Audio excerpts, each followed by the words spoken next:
नमस्कार मंडळी, स्वागत आहे आपल्या किचनमध्ये.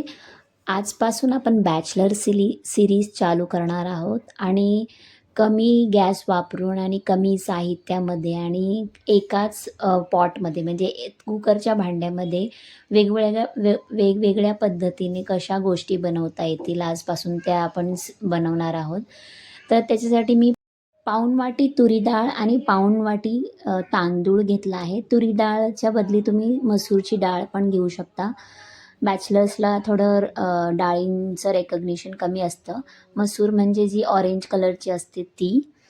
तर आता आपण त्याच्यामध्ये 3च भाज्या टाकणार आहोत, जे की आहे शेवग्याची शेंग.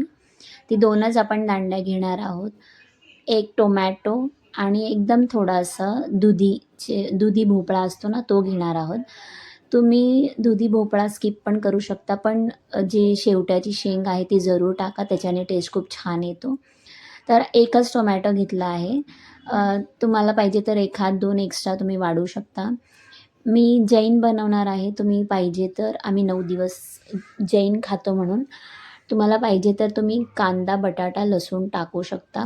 एक छोटासा कांदा, एक छोटासा बटाटा आणि 4-5 लसणाच्या पाकळ्या तुम्ही टाकू शकता. पण मी सजेस्ट करेन अशा पद्धतीने तुम्ही जरूर करून खा. कांदा बटाट्याची आठवण पण येणार नाही. तर आपण छोटासा दुधीचा तुकडा घेतला आहे, दुधी भोपळ्याचा, आणि टोमॅटोचे सगळे बी काढून आपण त्याला पण छोट्या छोट्या कापून घेणार आहोत. जास्त मोठं नाही कापायचं, म्हणजे तोंडामध्ये येणार नाही. एकदम छोटं चॉपिंग करून घ्यायचं आहे. आणि शेवग्याचे जे बाहेरचे साली काढून त्याला 2 कटमध्ये कापून घेतलं आहे. आपण आता डाळ तांदूळ चांगल्या प्रकारे धुवून घेऊया आणि कढीपत्ते घेतले 4-5.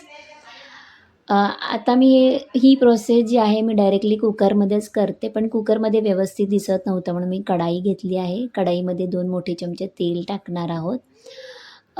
कारण की कुकर उंच असल्यामुळे दिसत नव्हतं म्हणून मी कढाईमध्ये ही प्रोसेस करते. तुम्ही डायरेक्टली ती कुकरमध्ये करा. थोडेसे जिरे टाकले आहे, छोटासा चमचा जिरा आणि कढीपत्ता टाकला आहे. सगळं छोट्या फ्लेमवर करायचं आहे. तर 1/4 टीस्पून आपण हिंग टाकली आहे आणि आपले जे टोमॅटो आहेत ते आपण टाकणार आहोत. ते थोडेसे सॉटे करून घेऊया आणि त्याच्यानंतर आपण दुधी टाकणार आहोत. जसं की मी सांगितलं, दुधी तुम्ही स्किप करू शकता, पण दुधीमुळे पण खूप छान टेस्ट येतं. आणि ज्यांना पण दुधी नाही आवडत, दुधी भोपळा जो नाही आवडत, ते पण एकदम आवडीने खातील. एकदम छान असा आपला रस्सम भात बनून तयार होतो आणि एकदम मस्त लागतो. तुम्ही फटाफट ऑफिसमध्ये न आला आहात, स्कूल कॉलेजमधून, म्हणजे जो पण बाहेर बॅचलर्स आहेत त्यांना फटाफट बनवून तयार होतो. जास्त एफर्ट्स नाही, कमी मेहनत. अर्धा चमचा मी हळद टाकला आहे. 1 चमचा मी काश्मीरी लाल मिरची पावडर टाकली आहे. तुम्ही नॉर्मलवाली पण मिरची टाकू शकता. तुम्हाला हिरवी जास्त तिखट आवडत असेल तर हिरवी मिरची 1 खात 2 टाकू शकता. एक वेळा आपण त्याला एकसारखं करून घेऊया, परतून घेऊया आणि थोडंसं अजून मी म्हणजे 1.5 चमचा काश्मीरी लाल मिरची पावडर टाकली आहे. त्याच्याने कलर खूप छान येतो. तर मी नॉर्मलवाली मिरची पावडर यूज करू शकता आणि 1 चमचा मी धना पावडर टाकली आहे. कारण की आपण कोणता पण फ्लेवर यूज करत नाही आहे, कांदा, लसूण वगैरे, म्हणून धना पावडर टाकणं जरुरी आहे. आमच्या प्रत्येक कोणती पण गोष्ट बनवतो त्याच्यामध्ये धना पावडर आम्ही टाकतोच. कारण की लसूण, कांदा वगैरे आम्ही टाकत नाही. पण खूप छान लागतं, तुम्ही जरूर ट्राय करा. धना पावडर तुम्ही स्किप पण करू शकता. आपले धुतलेले तांदूळ, डाळ आहे ती मी त्याच्यामध्ये डायरेक्टली टाकलेली आहे आणि एकदा परतून घेतलं आहे. आणि हे सगळं आपलं मिक्सर आहे ते आपण कुकरमध्ये घालून घेऊया. जसं की मी सांगितलं, मसूर डाळ यूज करू शकता, पण मसूर डाळ जर टाकणार असाल तर 1 वाटी पाणी कमी टाका.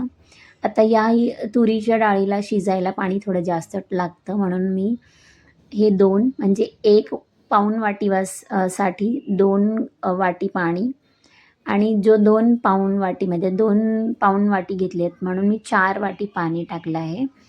एखाद एक्स्ट्रा तुम्ही टाकू शकता आणि मीठ टाकूया स्वादानुसार.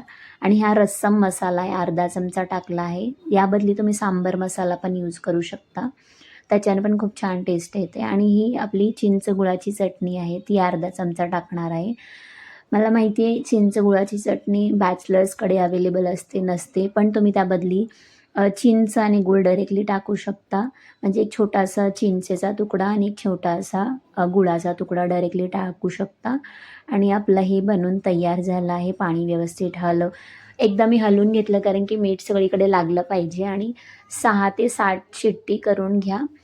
थंड होण्यासाठी मी त्या दुसऱ्या बर्नरवर ठेवलेलं. आपला चांगला कुकर थंड झाल्यावरच उघडायचा आहे, नाहीतर तुरी डाळ कच्ची राहू शकते. कुकर आपला चांगला थंड झाला आहे आणि आता आपण बघूया की आपला मस्त रस्सम भात कसा बनून तयार झाला. एकदम छान बनून तयार झाला आहे आणि टेस्टला पण फार माझ्या मुलीला तर फार आवडला. तुम्ही पण जरूर ट्राय कराल. कमेंट करून जरूर सांगा की तुम्हाला कसा वाटला म्हणून. आणि एकदा आपण हलवून घेऊया आणि गरमागरम पापड, सॅलेड, लोणचं आणि तुपाची धार टाकून सर्व्ह करा. एकदम छान बनून तयार होतो आणि कमी साहित्यात आणि एकाच कुकरच्या भांड्यामध्ये जास्त एफर्ट्स नाही, जास्त मेहनत नाही. वरून आपण छोटी चिरलेली कोथिंबीर टाकून सर्व्ह करूया. जे मी जसं सांगितलं की सॅलडबरोबर काकडी, टोमॅटो तुम्हाला जे पण जसं अवेलेबल असेल एकदम शेकलेला मस्त पापड आणि लोणचं आणि तुपाची धार टाकून एकदम एन्जॉय करा. भेटूया तोपर्यंत धन्यवाद. कमेंट करायला नका विसरू.